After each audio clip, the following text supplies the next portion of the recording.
Mas hoje nós queremos encerrar esse tema do cantinho da disciplina, e eu quero começar com um pequeno poema que eu encontrei na internet. O Bruno vai nos ajudar novamente, que o controle me derrubou mais uma vez. Eu não preciso que ninguém me diga o que fazer. Eu encontrei isso na internet de uma moça chamada Ellen M.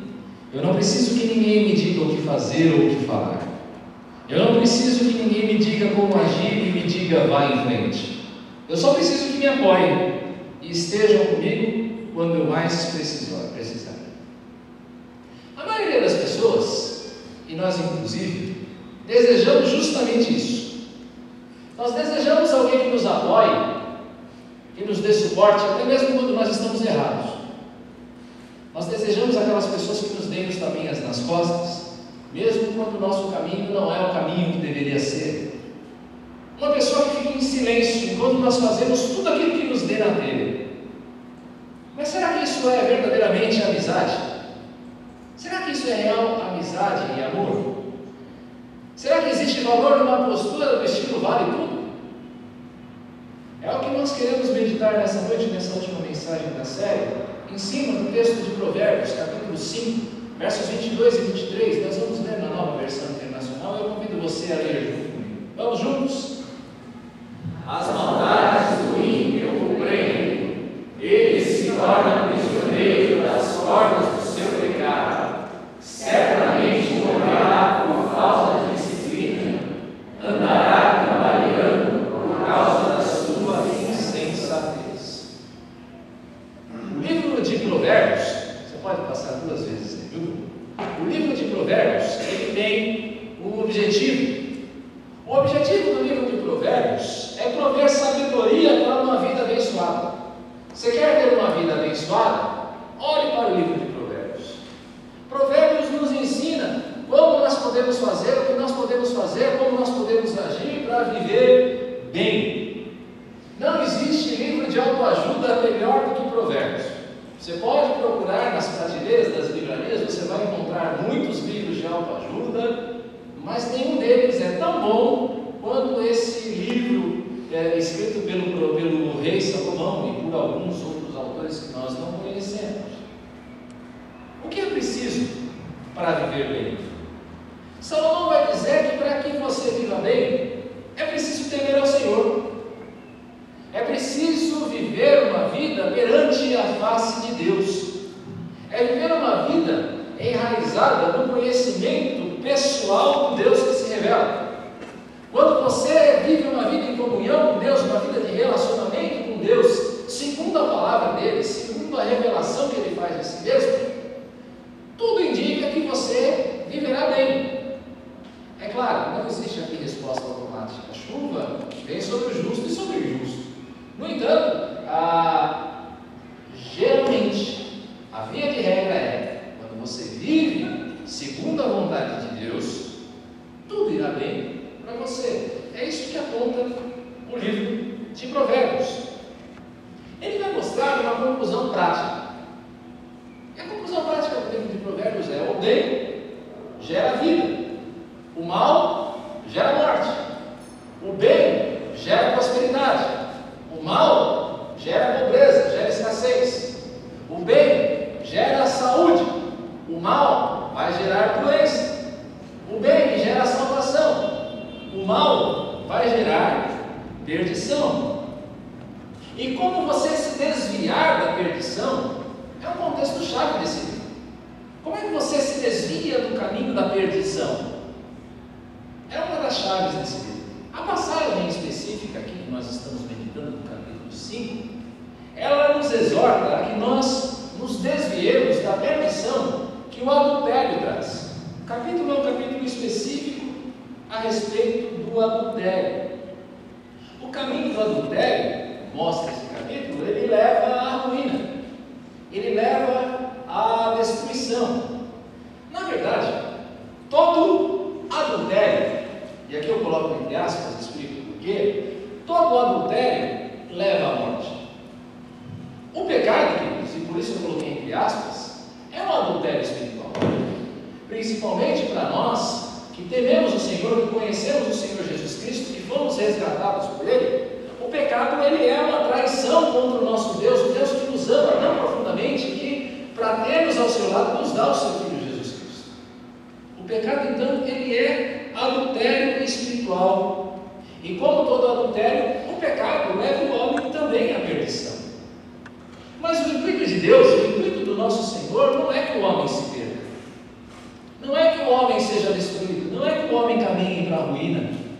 E por isso Ele nos disciplina. Por isso Deus nos corrige. Por isso Deus nos coloca no caminho certo, para que nós não nos perdamos, para que nós não nos desviemos do caminho. Na ausência da disciplina, ou na rejeição dessa correção da nossa parte, há um grande risco espiritual. Quando não existe disciplina, o risco, o perigo espiritual é muito grande. É por isso que nessa noite nós queremos falar com você a respeito dos perigos da permissividade, os perigos de uma vida do estilo vale tudo, de uma vida permissiva, sem correção. E o primeiro efeito, o primeiro perigo que a permissividade traz é o perigo do cativeiro, da prisão.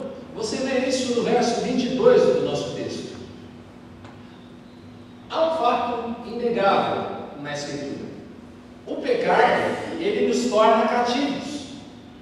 O pecado, ele nos torna escravos. Diz o Senhor Jesus no Evangelho de João, capítulo 8, verso 34: digo-lhes a verdade, todo aquele que vive pecando é o que, querido? É escravo do pecado. Aquele que vive pecando, ele é escravo do pecado. Nós, eu e você, que conhecemos o Senhor Jesus Cristo, fato também, nós somos libertos por Ele. Aquele que recebeu o Senhor Jesus como Salvador, ele é alguém que foi liberto. No entanto, é inegável também que, por nossa própria vontade, por nossa livre disposição, nós podemos nos colocar mais uma vez sob o jugo do pecado. O crente já liberto, ele pode voltar para o cativeiro, mesmo que por algum tempo. Ele pode se colocar sob o jugo do pecado. A verdadeira liberdade, a liberdade que Cristo nos dá, ela só existe na sua totalidade, na sua plenitude, quando nós estamos debaixo da vontade de Deus para nós. Aquele que cumpre a vontade de Deus, ele é alguém que pode se dizer livre desse cativeiro. Mas que vontade é essa? Qual é a vontade do nosso Senhor para nós? A vontade do nosso Senhor para nós resume-se numa palavra: santidade. Deus deseja que eu e você sejamos santos como Ele é santo, que o nosso caráter reflita o caráter de Cristo, que nós, como fomos lembrados hoje pela manhã, principalmente pelo grupo do Edmilson, quem esteve aqui na escola bíblica pode perceber isso, que nós façamos jus à imagem de Deus que se encontra implantada em nós. Santidade é a vontade de Deus para nós. E é por isso que a disciplina, que é algo que nos mantém no caminho da santidade, é necessária. Sem correção, o homem se torna novamente prisioneiro.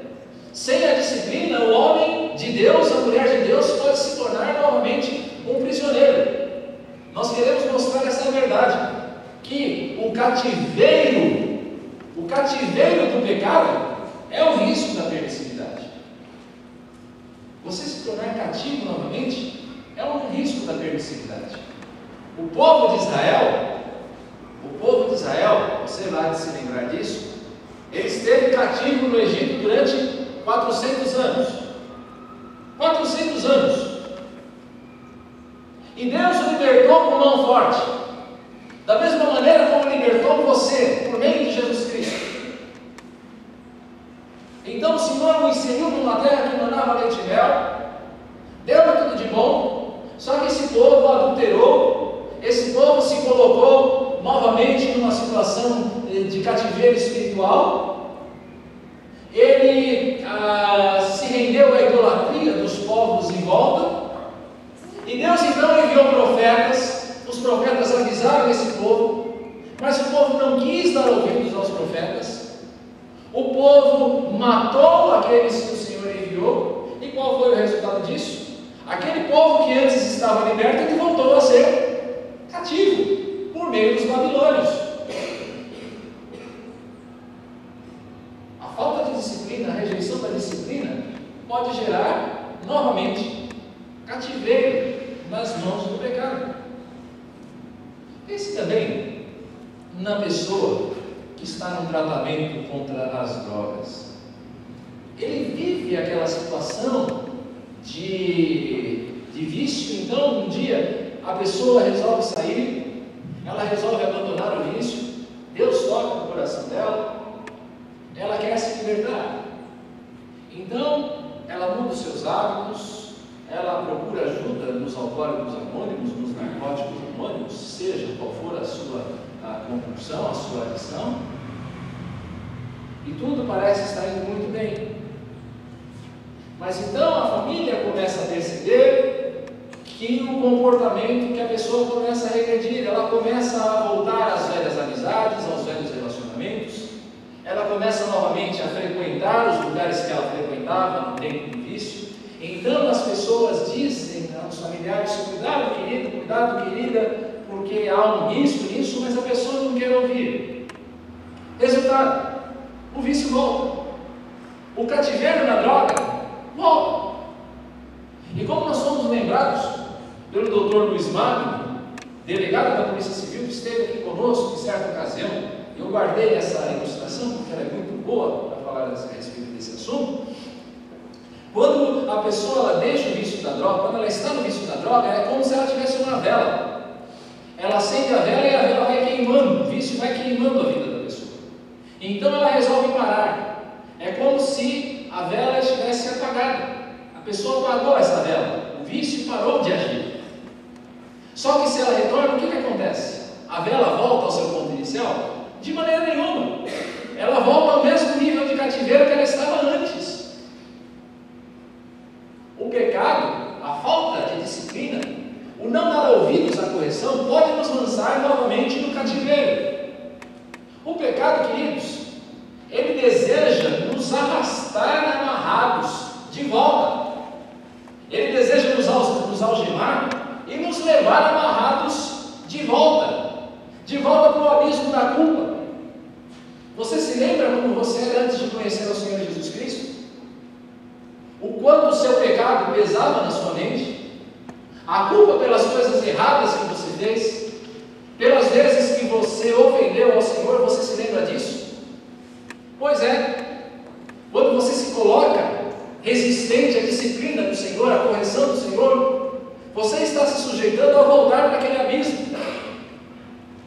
O pecado, ele deseja te levar amarrado, algemado de volta à prisão das emoções. Deus trabalhou no seu temperamento, Deus trabalhou na sua ira, Deus trabalhou na sua falta de controle, Deus trabalhou na sua depressão, naquela melancolia que você vivia. E você deixou esse caminho, você foi liberto, só que você abriu a brecha para o inimigo. Mais uma vez você não deu ouvidos às pessoas que estavam te exortando, que estavam te corrigindo. Você não deu ouvidos à palavra de Deus, você preferiu fazer as coisas do seu caminho. Querido, há um risco muito grande de cativeiro aí, de que você volte a ser cativo das suas emoções, do teu velho homem, do teu velho ser. O pecado, ele deseja te arrastar de volta, amarrado ao cemitério dos relacionamentos rompidos, das amizades destruídas, dos casamentos fracassados, da amizade e do amor entre pais e filhos, que algumas vezes se vê bloqueado por causa do pecado. O pecado deseja te levar amarrado de volta. Dê ouvidos à repreensão, porque o pecado deseja, acima de tudo, te levar amarrado para longe da face de Deus. O levar para longe da face de Deus. E Deus, que nos ama profundamente, imensamente, de uma maneira como nós não podemos nos amar uns aos outros. Deus, Ele deseja nos manter livres, e por isso Ele nos corrige, por isso Ele nos disciplina. O segundo perigo da permissividade é a morte. É a morte. A primeira parte do verso 23 nos mostra esse risco. Pode um crente, vamos lá, pergunta de escola bíblica. Se você não vem na escola bíblica, talvez você tenha dificuldade de responder. Então venha na escola bíblica, todo domingo 9h30 da manhã. Pode um crente perder a sua salvação? Um verdadeiro crente pode perder a sua salvação? Pode padecer da morte eterna no inferno? Diz o apóstolo João em 1 João, capítulo 5, verso 12: quem tem o Filho tem o quê? Quem tem o Filho tem a vida, e quem não tem o Filho de Deus não tem a vida. Esse versículo é legal. Quem tem, quem não tem, não tem, né? Basicamente é isso. Quem tem o Filho de Deus tem a vida, não padece da morte eterna. Mas o lobo em pele de cordeiro, o joio que se encontra no meio do trigo, o crente demorece, que parece, mas não é, ele pode perder a vida eterna? Não só pode, como vai. Se ele não se arrepender, se ele não se converter, ele vai perder a vida eterna. Todo ramo que estando em mim, diz o Senhor Jesus, não dá fruto, Ele corta. E todo que dá fruto, Ele poda, para que dê mais fruto ainda. Crente que não dá fruto, Deus poda. Então não venha se basear na tua eleição, nessa coisa eu sou um predestinado, meu bom calvinista, para viver uma vida da maneira como você quiser. Crente que não dá fruto não é calvinista, é crente tenorete.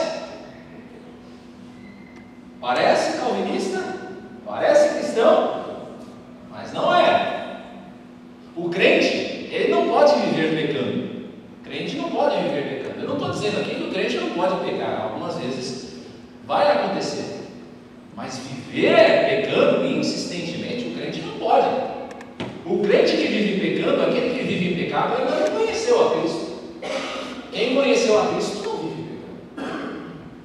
A disciplina, então, ela vem como um chamado à vida, para que a gente se desvie do caminho de morte que o pecado produz. Crente menorex, a disciplina vem sobre você para que você se corrija. Você deixa esse caminho de morte em que você está. Quando não há correção, como é que eu e você podemos nos assegurar que estamos no caminho certo? Se não existe correção, quem garante que você está no caminho da vida?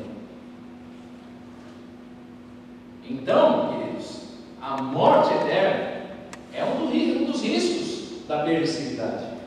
É um risco. A morte eterna é um risco da permissividade. E Provérbios vai nos mostrar também que esse é um risco grande e real. Provérbios 10, 21, ele vai nos dizer assim: as palavras do justo dão sustentos a muitos. Mas leia aí o amarelo. Mas os insensatos morrem por falta de juízo. O insensato morre por falta de alguém que o julgue, de alguém que o discipline. Esse é um risco grande e real. Quando não existe disciplina, você pode estar indo para o caminho da perdição. Números, capítulo 14, versos 39 e 45, ele vai nos contar uma história de quando o povo de Israel foi avisado por Moisés de que ele não iria entrar na terra prometida. Pelo menos aquela geração não ia entrar na terra prometida, porque eles não creram que Deus poderia colocá-los ali. Você conhece a história. Então o povo começou a chorar amargamente diante do aviso de Moisés, dizendo: não, Agora a gente acredita. Agora a gente sabe que a gente vai. Nós vamos pegar em armas, Moisés, e nós vamos subir e nós vamos conquistar a terra prometida. E Moisés, ele disse para eles: não façam isso não. Isso aí não vai dar certo, porque Deus já avisou que vocês não vão entrar. Não, Moisés, mas Deus ele é amoroso, Deus ele é misericordioso, Deus ele vai nos perdoar. E Moisés diz: não subam, isso não vai dar certo. Mas o povo não quis ouvir, tomaram em armas e foram tentar conquistar a terra prometida. O que aconteceu? Boa parte daqueles que tentaram fazer isso, tentaram invadir a terra prometida, sem ouvir o aviso de Deus por meio do seu servo, morreram, pereceram naquele dia nas mãos dos amalequitas. Você também vai se lembrar de uma história, uma lenda, um mito grego, que é o mito do cavalo de Troia. Se você não conhece muito bem a história, a Grécia e Troia estavam em guerra já há 10 anos e os gregos não conseguiam destruir Troia porque Troia tinha muralhas inexpugnáveis, muralhas fortes, poderosas. Então os gregos armaram uma estratagema com instrução de Ulisses: vamos construir um grande cavalo de madeira, nós vamos dizer que isso aqui é um sacrifício a Poseidon, então vamos deixar isso aqui na praia, vamos colocar alguns soldados dentro, os troianos vão pegar esse cavalo como um presente, como uma oferenda ao deus do mar, vão colocar para dentro da cidade, e aí então a gente consegue abrir as portas da cidade. Pois bem, fizeram assim, construíram o cavalo, deixaram o cavalo nas portas, nas praias de Troia. Você já deve ter assistido o filme, não é? E à noite, então os troianos no dia seguinte, eles acordaram, viram o cavalo ali e falaram: olha que presentão que nós ganhamos. Os gregos desistiram, acabou a guerra, 10 anos, festa, yupi, né? Aquela festa, porque acabou a guerra. E aí falaram: vamos trazer o cavalo para dentro da cidade. Vamos fazer o seguinte: o cavalo é muito grande, ele não passa pela porta, vamos derrubar uma parte da muralha e o cavalo entra.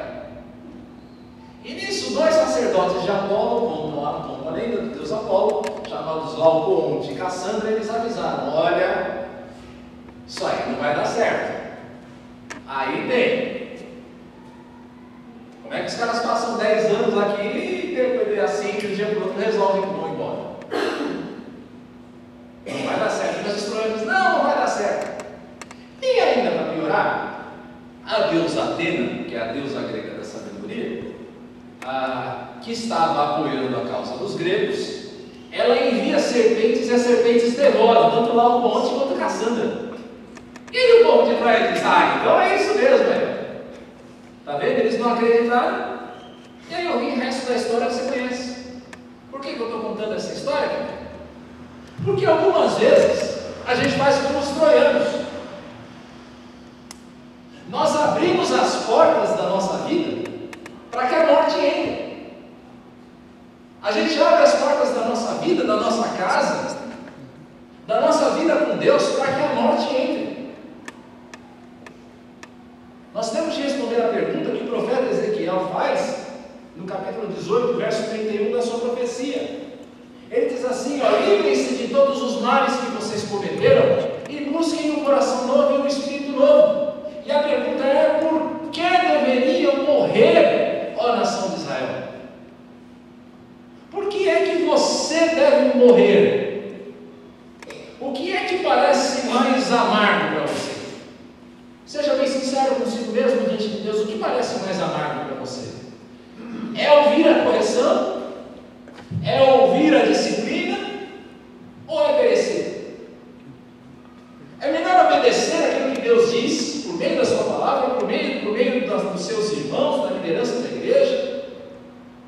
Ou é melhor você perecer? O risco é grande e real. O terceiro risco da permissividade é o risco da incerteza. Verso 23b, segunda parte do verso. E ele vai mostrar que A vida sem disciplina é como o caminhar de um bêbado. Você já viu o bêbado tentando andar? E o pior ainda é quando o bêbado, ele tenta andar no caminho certo. Se o bêbado, ele está seguindo no seu caminho vacilante, ainda assim, mas quando ele tenta seguir uma linha reta, o negócio fica pior ainda. Sabe como é que é o andar do bêbado, né? É aquele andar vacilante, é aquele andar sem firmeza, é aquele andar que está sujeito a muitas quedas, é aquele andar que nós tropica, mas não treca. O bêbado vai tropeçando e ele vai tropeçando pela vida para tentar chegar em algum lugar. A vida sem disciplina, a vida sem correção é como o caminhar do bêbado. Esse é o resultado, essa vida vacilante, essa vida incerta, é o resultado de nós caminharmos à luz do nosso próprio entendimento, não de acordo com a luz da palavra de Deus, mas de acordo com aquilo que nós mesmos entendermos como certo. Você conhece esse versículo? Confie no Senhor de todo o teu coração e não se apoie no seu próprio entendimento. Você não deve viver de acordo com aquilo que você acha certo. Se você viver de acordo com aquilo que você acha certo, você viver de uma maneira em que você não dá ouvidos à voz de Deus quando Ele quer te corrigir, o resultado é que você vai tropeçar pela vida fora. É uma vida incerta. O homem que pensa poder controlar o seu destino é um tolo. E as pessoas por aí, elas acham que elas fazem o seu próprio destino. O homem que pensa que pode controlar o seu próprio destino é um tolo. Sabe por quê? Os nossos passos vão ser ditados ou pela palavra de Deus ou pelas circunstâncias. Não tem caminho do meio. Ou você vai ser servo da palavra, ou você vai ser servo das circunstâncias da vida. Ninguém aqui é capaz de andar em linha reta por si só. Por isso Jesus nos orienta e nos ordena. Orientar é pouco. Jesus ele nos ordena a que nós coloquemos os nossos pés na rocha firme, que é a palavra de Deus. Se você não coloca os seus pés na rocha firme da palavra, qualquer vento te derruba. Vem a tempestade da vida, te derruba. Vem o vento de doutrina, te derruba. Coloque os teus pés na rocha firme da palavra. A correção, a disciplina é um instrumento de Deus que vem para que nós firmemos os nossos passos, para que você tenha os seus pés na rocha firme, para que você não tenha a incerteza como um risco da permissividade. Lucas 12, versos 16 a 20, é uma passagem bastante conhecida de nós, em que Jesus ele conta a história de um homem que foi abençoado com uma tremenda prosperidade, teve uma grande colheita. Então ele diz: olha, eu tenho, estou aqui, lógico, ilustrando, eu tenho 2 celeiros, eu vou derrubar esses 2 e vou construir 10, porque Deus está abençoando, eu vou construir 10 celeiros. Sabe por quê? Porque eu vou comer, eu vou beber e vou viver a vida regaladamente, vai tudo andar bem. E qual é a resposta do Senhor Jesus para esse homem? Eu que queria? Louco. Você é louco, porque essa noite vão pedir a tua alma. Você acha que você pode fazer o seu caminho? Essa noite vão pedir a tua alma. E às vezes eu e você tentamos construir as nossas próprias fortalezas. Eu e você queremos construir os nossos próprios celeiros. A gente acha que a gente tem a condição de dirigir e de controlar a nossa própria vida. É como a lei seca, né? A famosa lei seca, que agora está vigente por aí. Será que existe alguém em sã consciência que acha que você dirigir sob influência do álcool, depois de tomar algumas para mais ou para menos, que o teu comportamento ao volante vai ser o mesmo, normal, com todos os efeitos? Não é preciso ser muito inteligente para isso, para saber que alguma coisa vai acontecer. Ou pelo menos pode acontecer. No entanto, a gente insiste. A gente não, desculpa. Eu quero imaginar que você não faz isso, como eu também não faço. Mas as pessoas, elas insistem.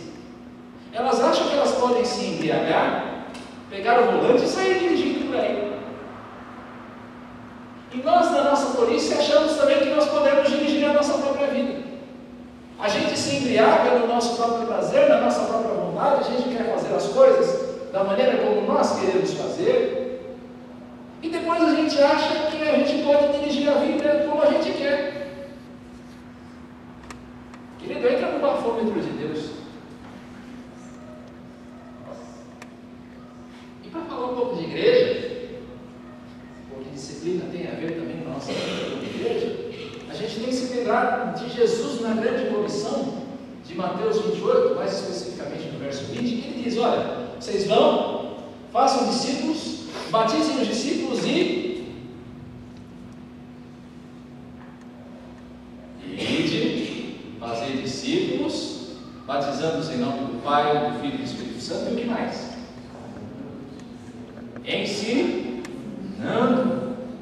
Ensinando-os a guardar. Sabe o que quer dizer isso? Nós, como igreja, nós temos de firmar os pés dos discípulos. Não estou falando só como liderança, não. Estou falando como irmão de vocês. Nós devemos firmar os pés uns dos outros. A gente vê o irmão meio vacilando por aí, aquele caminho meio trôpego. Você tem que chegar e falar: querido, você está vacilando. Tem que firmar os passos. É nosso papel, é nossa função como igreja. E aí eu pergunto a você: você tem firmado a vida da sua família? Você tem firmado a vida dos seus irmãos na rocha? Ou você tem sido indiferente enquanto as pessoas caminham vacilantemente rumo à ruína? Você tem sido indiferente, as pessoas passam pela tua vida e vão caminhando em direção à ruína.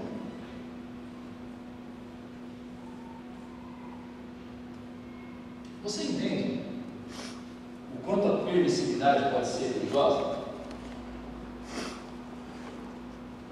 O porquê de nós não podermos usar de um amor frouxo no trato uns com os outros? Você entende que o teu amor não pode ser frouxo dos perigos que isso envolve, seja na sua casa, seja na igreja? Nós não podemos ceder terreno à ação do inimigo. Nós temos de ter amor suficiente uns pelos outros para corrigir, a fim de que o cativeiro, a fim de que a morte, a fim de que a incerteza, elas não se apoderem de pessoas que são preciosas aos nossos olhos e principalmente aos olhos de Deus. Se nós não corrigimos, se nós não admoestamos, se nós não disciplinamos uns aos outros, esses perigos estarão presentes. O perigo de que pessoas próximas de nós, elas pereçam, elas sejam cativas, elas caminhem por aí vacilantemente, tropeçando aqui e ali. Filmes sobre escravidão costumam nos comover, não é verdade? Você vê o sofrimento dos escravos ali, e aquilo comove. Um dia eu citei o Punta Quinte aqui, quem se lembra de Raízes, né? Aquilo me comovia. Eu era 11, 12 anos quando o SBT passou a última vez. Mais tempo. Nem tanto. Filmes sobre escravidão, a série sobre escravidão, elas nos comovem, na verdade. Você vê o sofrimento dos escravos, não é? A gente fica comovido, a gente gostaria de fazer alguma coisa para aquelas pessoas, não é? Você não gostaria de fazer alguma coisa para aqueles escravos, aqueles que sofrem? Pois é, nós podemos. Você pode. Queridos, nós vivemos cercados de escravos do pecado. Preste bem atenção nisso, para quando amanhã você estiver cercado por pessoas, ou até mesmo hoje aqui dentro, porque você pode conhecer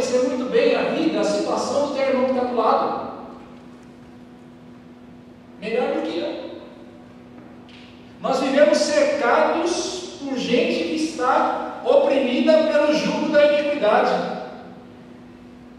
E nós temos a palavra que liberta. Eu e você temos em mão a palavra que liberta. A carta de alforria dos escravos. Levanta a tua Bíblia aí. De verdade. Aí na tua mão, querido. O instrumento de liberdade de Deus está nas tuas mãos. A pergunta é se você tem coragem suficiente para usar. Você tem uma arma poderosa em mãos. Você tem coragem de usar? Calibre 66, não? Calibre 66. Você tem coragem de usar essa arma? Quem é que não está aqui hoje à noite que deveria estar? Olha em volta. Quem é que não está aqui hoje de noite, mas deveria estar? Onde é que estão os nossos irmãos que se desviaram? Cadê os nossos irmãos que se desviaram? E temos muitos. Muitos. Eu não estou falando daqueles que saíram daqui e foram para outra igreja. Esses aí não se desviaram da fé, pelo amor de Deus. Eu estou falando daqueles que se desviaram. Cadê os nossos irmãos que se desviaram? Infelizmente, queridos, a igreja, e eu uso bastante essa ilustração, é o único exército que abandona os seus filhos. E se bobear, a gente ainda tira na cabeça deles. Será que nós estamos dispostos a curar essas pessoas? Será que nós estamos dispostos a trazê-los de volta à vida por meio da palavra de exortação? De chegar à pessoa e dizer, querido, você precisa mudar de vida. Você precisa voltar à vida porque esse caminho que você está é um caminho de morte.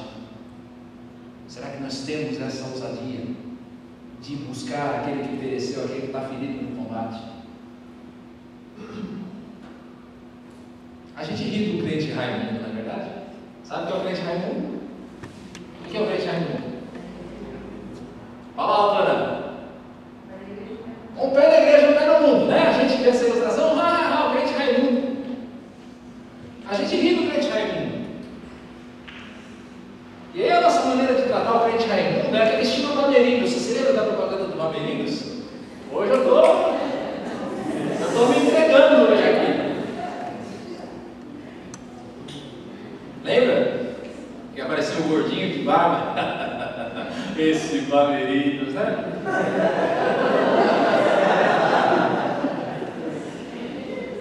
E aí você olha para o crente Raimundo e diz, mas esse fulano, hein?